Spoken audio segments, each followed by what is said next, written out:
সকল sector কমান্ডারদের office ছিল ভারতের সীমানার ভিতরে।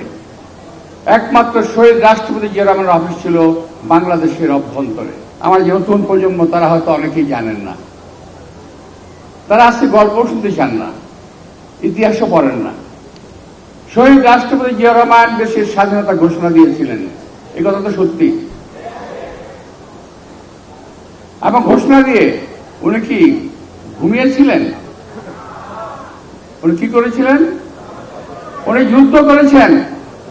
এবং বাংলাদেশে যে কটি সেক্টর ছিল, এটা আমার অবশ্য আমি নিজে দেখি নাই, এটা আমি শুনেছি।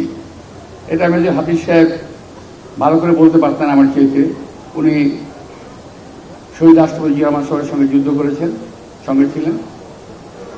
সকল সেক্টর কমান্ডারদের অফিস ছিল ভারতের সীমানার ভিতরে। একমাত্র শহীদ রাষ্ট্রপতি জিয়া রহমানের অফিস ছিল বাংলাদেশের অভ্যন্তরে।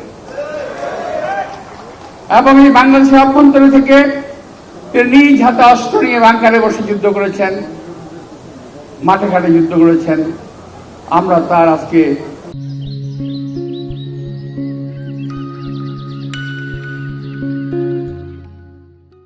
গর্বিত সৈনিক।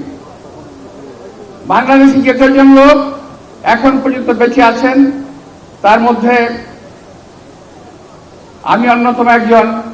মনে করি নিজেকে শহীদ রাষ্ট্রপতি জিয়া রহমানের স্বাধীনতার ঘোষণা আমি নিজ কানে শুনেছি।